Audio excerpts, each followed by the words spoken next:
Welcome to Cunningham Piano's organ group. I'm Rudy Lucenti, and in this video I'm going to show you how to play hymns on an organ.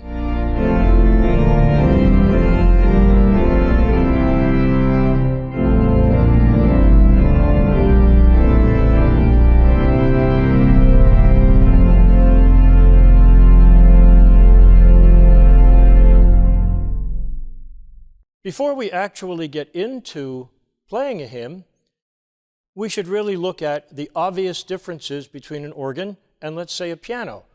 For those of you who may be playing in churches and have a background in piano and are a little maybe intimidated by the instrument, of course, what you're going to notice is there's more than one keyboard. In some cases 3, as on this instrument, in some cases 2, and in some cases even more than 3. The second basic difference is that the pedals exist here. In other words, this is another keyboard. It isn't just a sustain pedal, which, by the way, does not exist on the organ.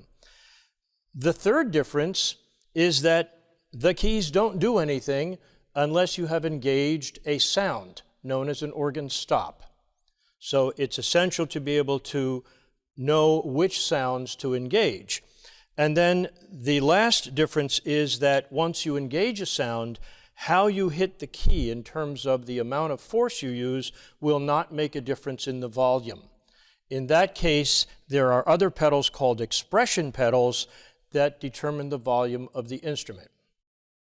On this instrument, with 3 keyboards and a pedal board, it would be considered an instrument that has 4 divisions. And each keyboard has its own set of native sounds because, as you see, the keys do nothing. If you don't have a sound engaged for that particular keyboard, you won't get any sound. The second thing you will probably notice is that there are fewer of them. There are about 61 keys, generally speaking, on an organ. On some very old instruments, you might find only 56. So you will run out of keys at the top and the bottom, depending upon what you're playing or how you're trying to play it. The second thing is that you will notice that in addition to the fact that the layout of the keys is the same, when you're dealing with the sounds that you engage, you have to know how to make those sounds louder or softer, because no matter how hard you hit the keys, nothing will change. If you have a sound on, you'll get that sound, but you can't make it louder or softer by key strike pressure. You have to know how to do expression. Expression are these pedals down here. They are not gas pedals, nor are they a footrest. From that standpoint, when they are in this position, you'll see that the organ is louder, and you'll see that it actually tells me that, or that it is softer, and it actually tells me that. So those are important as well in terms of hymn playing, or in terms of any playing, but today we're discussing hymns. The next difference is that you see all of these other buttons here. They're really little tabs, and as you see, they don't make any sounds. What they do is they allow you to interact the different keyboards and the different sounds. Then over here, you see rows and rows of stops, known as organ stops, or these knobs. And you see the same thing on this side. But what you will notice is each set has its designated keyboard. In other words, on this organ, this is the swell keyboard known as the swell, and these are its native stops. This is the pedal keyboard down here, and these are its native stops. And then we have the great keyboard with its native stops, and on this organ, which is a 3-keyboard instrument, the bottom keyboard can sometimes be called a positive, or in this instance, a choir. Let's talk a bit about the sounds we can get on the middle keyboard on this organ, known as the great. You may find this as the bottom keyboard on some 2-keyboard instruments, but the great is your go-to keyboard, and it's where you will be almost all of the time in hymn playing. The first thing you want to look for is called a diapason. The first sound you would want to look for is called a diapason. You may find it called principal on some organs, but you will find it. And in this case, you're looking for one that has an 8. The reason you're looking for the one with an 8 is because the pitches are the same as a piano. this C, being middle C, is going to play middle C. Now, again, the diapason is your fundamental sound. It forms the basis of virtually every hymn that you will play. And you'll find that the sound is fundamental, it's full, and it can provide a good foundation.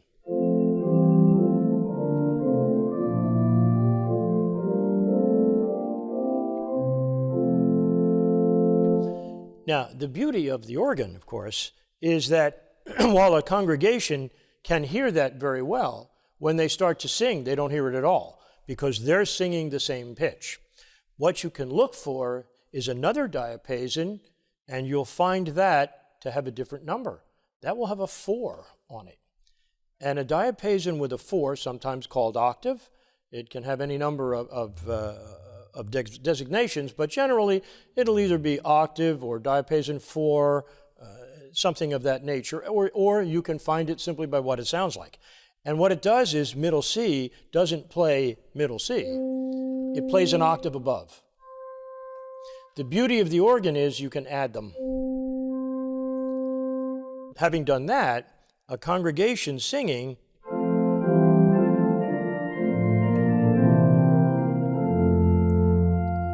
they can hear this,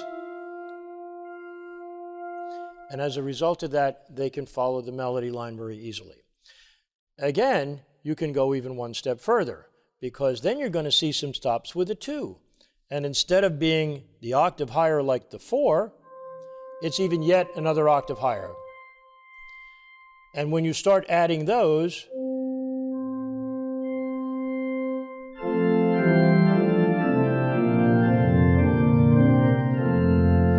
that's what produces the shimmer that you might want in a louder or bigger hymn. You don't necessarily have to use the 2, but you want to certainly have the 4 on, because if not, the congregation has no real melody line to be able to sync to, for lack of a better way to put it.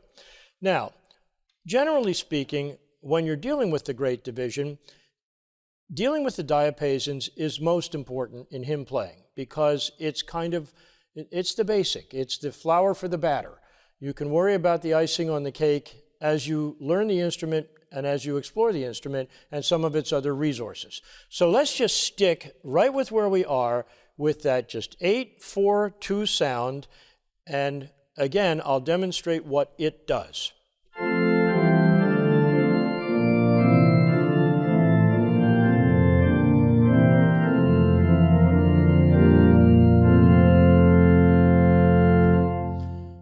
For now, in terms of basic hymn playing and in showing you how to play a hymn on an organ, you're going to see a lot of other sounds that are on the Great Division here, but I'm not going to touch on those right at the moment. You'll see things called a mixture, you'll see things called a trumpet, you'll see things called flutes, and they all have their use.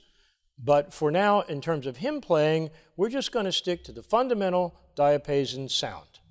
Moving on to the swell, we would want to then look for the same type of fundamental sounds as we found on the great. Now, I think you will find that many, if not most organs, even the 2 manual organs, will have a diapason. In this case, it's called a Geigen diapason, which is just another tone type of diapason. It differs a little bit from the great diapason, but essentially has the same fundamental sound. But here's how it differs. It's not as loud and has maybe a little bit more attitude. Now, again, we can look for the 4. So here we have middle C, and we have that there. So we can mix those 2. And if you recall, when we did that on the great,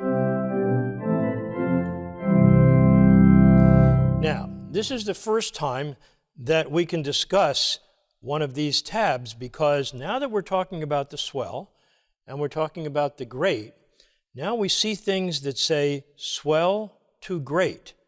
What does that do? Well, let's turn off the great. Now, there's nothing playing on the great, but we have something playing on the swell. Now watch what happens if I engage swell to great. Now these sounds are simultaneous on both keyboards. So that means that we can take the great sounds and we can add the swell.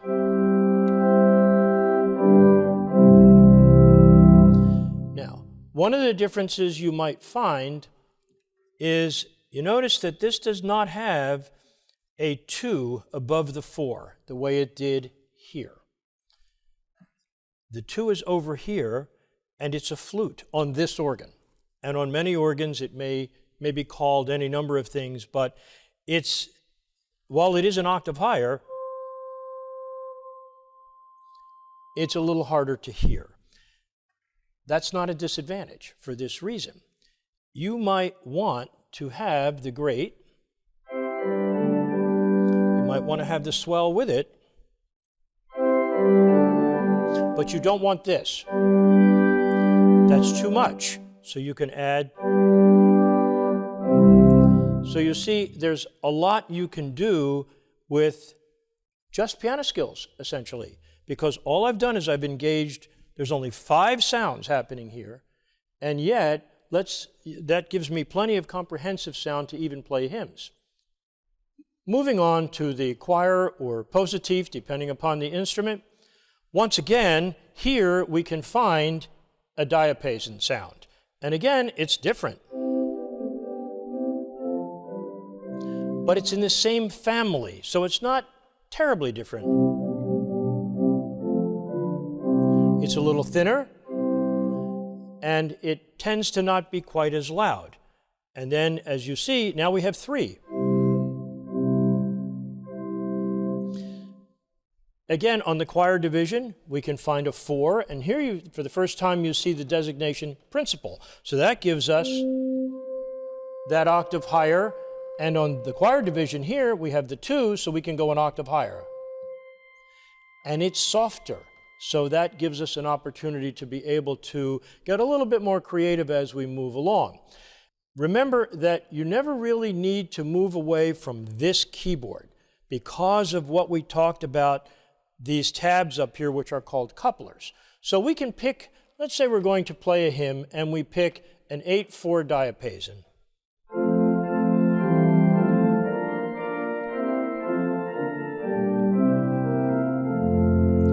But it's not quite everything we want. We'd like to add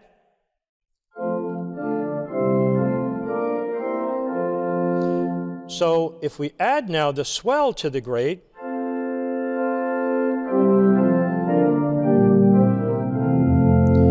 we have a bigger, fuller sound, and we're still only playing on one keyboard. Now we can find those sounds on the choir, and we can add those, because here's one that says choir to great. And again, now we have all 3 keyboards playing on one, and we don't have to worry about going from one to the other. However, let's look at what we can do.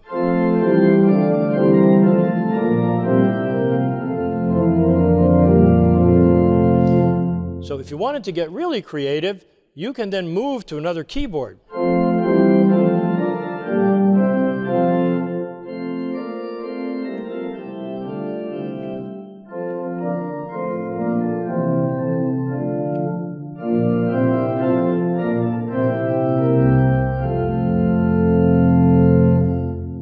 But again, that's only really if you become adventuresome enough, as it were, to then start playing around with different keyboards. We had talked briefly about these pedals that are used for expression or volume of the instrument, and the important thing is to have a sense of what it is they do. They are not a footrest, and while they can be moved and the organ can be made louder or softer, it's important not to make too many changes in them that might be confusing to a congregation or an audience. What I mean by that is if you start too soft and you notice there are no lights lit and we're playing that same hymn, not going to be very thrilling.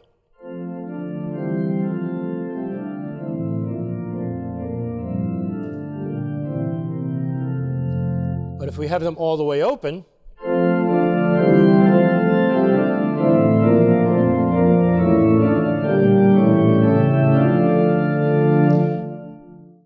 I'm going to play that hymn all the way through, and I'm going to do several things. I'm going to play the first verse entirely on the great with the expression where I think it would be for a typical hymn playing. Then I'm going to play the second verse also, but maybe a little bit softer, and essentially what I'll do at that point in time is begin to vary the sounds that I'm using by going from one keyboard to another. And then when I get to the third verse, okay, I'm going to play 3 verses, I'm going to add something we haven't talked about yet, and that's going to be what you see called a mixture. Now, I will tell you that if you add a mixture, you're going to get more shimmer. Think of it as the 2-foot on steroids. But you want to be very careful doing that, because unless the audience or congregation is robustly singing, it will not particularly help you, and in fact may cause them to sing less. But it'll give you some idea of how the instrument can be used to become even more thrilling, and how it can make a hymn that, again, we're so used to doing, everybody knows it, that hymn, and it can make it much more exciting for the singer. So I'll start with the first verse.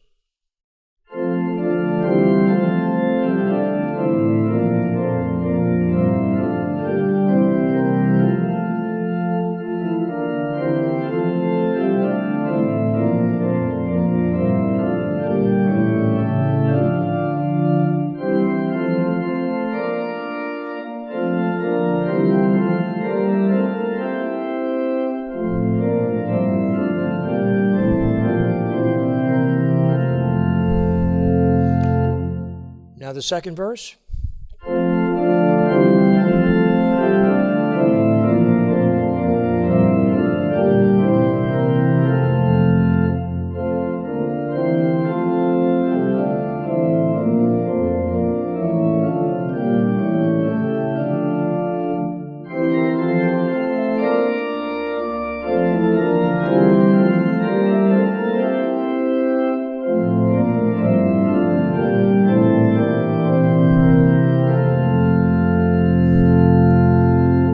And then I'll use the mixtures, and you'll see what they add to the sound.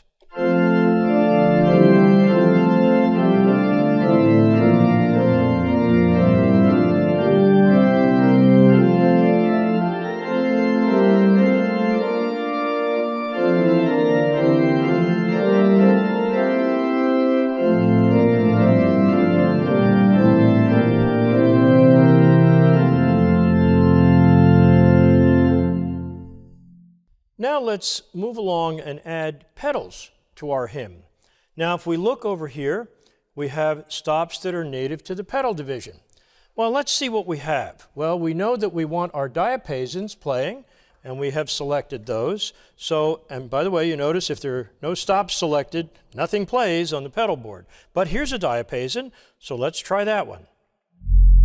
That's a nice, good bass sound. If we look just above it, we see a stop that came from the great division. It's a little softer and a little stringier, because it's a violone. So let's add that to the diapason, and we have just a little bit more of a robust sound in the pedals. Right next to it, we see a stop that comes from the swell. So let's see what it sounds like. That's a little different. It has like a little cough at the beginning. It's the sound of the pipe valve opening when it was recorded. And we can add those. That gives us a nice pedal sound. But keep in mind that although there are many other stops, wouldn't it be nice to be able to have some of the sounds we already know we like from the great, the swell, and the choir to also play on the pedals? Well, let's first of all look at the swell. Now we have these sounds on the swell. Let's put that sound on the pedals, and we go right up here again to our little coupler tabs that swell to pedal. Wow, so that now gives us a little bit more sound there. And we also then can bring the sound of the choir that we have, these diapasons, again, we can bring those to the pedal. See, we can even add sounds to the pedal. If you listen to what happens while I activate the stop on the choir. So now we have a nice comprehensive pedal sound. So now let's try our hymn again, this time with pedal.